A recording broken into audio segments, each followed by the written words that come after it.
All right, looking back at Saturday, we got about what we expected out at Idaho State. We knew they had a lot of talent on their team, and we planned to have a four-quarter football game. And got a tip ball early. They got a short field, and we got down on the road, and it always presents some challenges when you get down early, but battled back and tied it up at halftime, and just were not pleased with the number of penalties we had in the first half. We thought that held us back from moving the ball and also gave them an opportunity to possess the ball. But we're pleased with the second half. We started with an 8-minute drive that ended in a touchdown, and then early in the fourth quarter, really a great catch by Josh Seibel to put us up 2 scores, and then held on for the win. A big plus in that game were our special teams. I thought our specialists performed very well. Reed Taubenheim, kicked 5 touchbacks.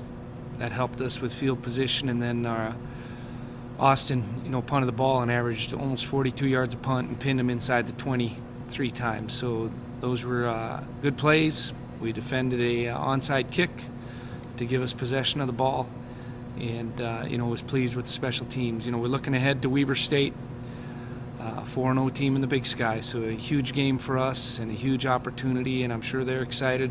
Here's a team with an experienced quarterback that runs the football. They're averaging over 4 yards a carry and over 11 yards per pass completion. So, pretty multiple. Run a fullback, run 2 tight ends in the game. They'll spread you out some with empty sets, so it'll be a challenge. Then defensively, they're solid. They defend the run as good as anybody in our league, and they make you multiple. You got to be balanced on offense to be able to do well against this team. What do you expect at the Alerus Center this weekend with a matchup of undefeated teams in the Big Sky? Well, we'd hope we'd have a huge crowd and an excited crowd, because our team's going to be excited to play, and this is the biggest game since we've been here at home for the conference lead. Both teams are in good position, at this point in the season. So we'd hope to have a great crowd and a great atmosphere. How difficult is it to game plan for a team that's so balanced? You talked about how they're so balanced in offense, passing, and rushing. How tough is it to game plan for a team like this? It's a challenge, because they throw the ball both deep and short, and they run the football. The quarterback's involved in the run game. If protection does break down, he's able to use his feet to gain yards. So they're difficult. They present some challenges in your preparation, and like always, we're going to have to tackle well in space, because they're going to spread you out, and you got to do a good job of that. What's the message to the guys this week, knowing that there is so much on the line this week? We try to preach a consistent message. We take it one day at a time.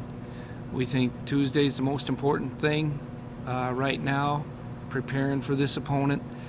And then we really want to focus on what we can control. We can't control our opponent or anything on the outside, but we really want to focus on our preparation and take it one day at a time. And we sure hope that we play with a lot of excitement and a lot of emotion on Saturday afternoon, and then you build up to that. But right now it's got to be physical and mental preparation. Coach, very difficult to win on the road in the Big Sky. I think there are only 10 conference road wins throughout the entire conference. You have 3 of them. How important is that? Well, I think it's really important. And, the one thing that I've always thought is, you don't want to make a big deal about going on the road. You want to make a big deal about how you prepare and how you focus and how you play. But it presents some challenges, I think, because you can get energy from your home crowd, and and there are some distractions on the road. I think our team has been pretty focused on the road.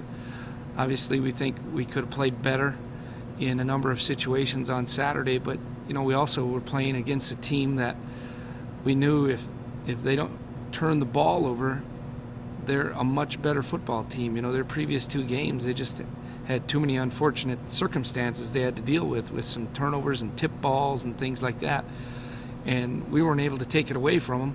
So that changes the game a lot. So, but going on the road is important, that you can get those wins, and it's always fun to be at home. last 5 games, obviously all wins. You're outscored by 8 points in the first quarter. You're outscoring opponents by 43 in the second quarter. What's different between those two? I don't know. Really, you'd like to get off to a fast start, but we haven't been able to do that. And I think, the game, once you go through the first quarter, you settle into a little bit more of your plan, what you think is going to work. Defenses constantly have to adjust, and I think, our staff and our players have done a good job adjusting defensively to teams, what we're seeing, and making those adjustments at halftime too. But it just seems to take us a little while to get going. When you run the football, maybe you got to wear on people a little bit because everybody knows we want to run it, and we want to run it a lot. And then as you start gaining yards on the ground and getting some of those plays, that does open up your passing game a bit. Do you expect Cole to be available this week? That would be the expectation. We felt on Saturday he just wasn't 100%. We didn't want to put him out there if he was going to risk further injury. But, it's still day by day, but we would expect him to play this week. Question that was asked to a couple other players. How fun is it to play meaningful football? I mean, 2 teams atop the Big Sky. It's got to be pretty fun to play games this big. Yeah, it's the expectation that we have. We played meaningful football a year ago, late in the year. When we were here our first year, we talked to our team about playing very well in October and November because that's what we want to practice doing, and that's the challenge right now. As you're sore and getting tired and the season wears on you, who's going to be tough and who's going to be able to compete at a high level at this time of year is sure exciting. I'll ask you what I asked Keaton then. Do you feel like it's a disadvantage not having a bye week in the middle, or is it good to keep rolling? I don't know if there's a right answer to that. Sometimes you'd like a week off, but we don't.